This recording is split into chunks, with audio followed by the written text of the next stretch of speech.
प्यारे बच्चों, इस न्यूमेरिकल को तो हम सोल्व करेंगे और इसी से मिलता जुलता एक न्यूमेरिकल आपको देंगे जिसे आप करेंगे खुद से सोल्व। तो चलिए फिर कॉपी और पेन निकाल लीजिए और सॉल्व करते हैं आज के अपने इस न्यूमेरिकल को। के परावैद्युतांक वाले माध्यम में रखे दो आवेशों के बीच लगने वाला स्थिर वैद्युतिक बल F1 है। माध्यम बदल देने पर आवेशों के बीच स्थिर वैद्युतिक बल F2 हो जाता है। माध्यम का परावैद्युतांक होगा। प्यारे बच्चों, हमें यहां पर ये 4 ऑप्शन दे रखे हैं और इनमें से कोई एक ऑप्शन सही होगा। तो प्यारे बच्चों, आप इसको किस तरह से सोल्व करोगे बहुत ध्यान से समझना। देखो प्यारे बच्चों, यहां पर 2 कंडीशन दे रखी हैं, 2 स्थिति दे रखी हैं, 2 परिस्थिति दे रखी हैं, 2 दशाएं दे रखी हैं। पहली क्या है के परावैद्युतांक वाले माध्यम में रखे 2 आवेशों के बीच लगने वाला स्थिर वैद्युतिक बल F1 है। देखो भाई प्यारे बच्चों, हमारे पास 2 आवेश हैं। कितने आवेश हैं सर? चलो नीचे बनाता हूं। हमारे पास प्यारे बच्चों कितने आवेश हैं सर? हमारे पास यहां पर हैं 2 आवेश। सही, बहुत ध्यान से समझना। इसको हमने कहा ये Q1 आवेश है और प्यारे बच्चों ये Q2 आवेश है और इनके बीच की दूरी मान लेते हैं क्या है, R है। और ये दोनों आवेश क्या हैं? के परावैद्युतांक वाले माध्यम में रखे हैं। तो प्यारे बच्चों, इन आवेशों के बीच जो लगने वाला बल है वो क्या है? आपका F1 है। और आप जानते हो आवेशों के बीच लगने वाला जो बल होता है वो हम कूलाम के नियम से समझाते हैं। तो फिर आप क्या करोगे? हम कूलाम का नियम लगा दोगे। भाई F हमें दे रखा F1 बराबर 1/4 पाई एप्सिलॉन नॉट के। सही, ये होता है निर्वात या वायु की वैद्युतशीलता। सही, इसे आप हटा भी सकते हो, यहां पर बताया नहीं है माध्यम। चलिए लगा भी सकते हो। ये मान तो कट जाने हैं आगे एंड में, उसकी टेंशन ना लो। Q1 Q2 upon R square, ये हमारी हो गई समीकरण पहली। सही प्यारे बच्चों, अब देखो दूसरी कंडीशन क्या है? माध्यम बदल देने पर। सही है, हमने माध्यम बदल दिया।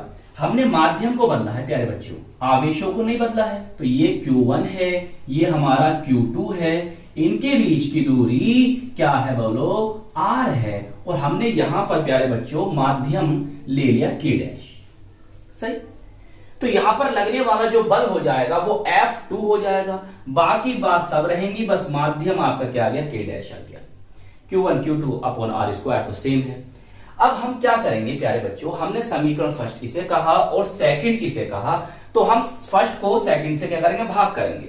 अब बहुत ध्यान समझना प्यारे बच्चों, देखो फर्स्ट वाली बातें ऊपर आएंगी और सेकंड समीकरण वाली बातें नीचे आएंगी। तो हमारा F1 आएगा ऊपर, समझ गए बात? और नीचे कौन आ जाएगा प्यारे बच्चों? F2 आ जाएगा। देखो प्यारे बच्चों, नन्हे मुन्ने बच्चों, देखो देखो ये और ये आपस में कट जाएंगे, सेम है। इसी तरह से देखो ये भी और ये भी क्या होंगे? आपस में कट जाएंगे, सेम है। तो बचेगा क्या सर? ऊपर बचेगा प्यारे बच्चों 1/K। तो हम लिख देंगे यहां पे 1/K और नीचे क्या बचेगा सर? 1/K डैश बचेगा। सही, अब देखो ये वाली कंडीशन कौन सी बन गई है? ये बन गई 1/K।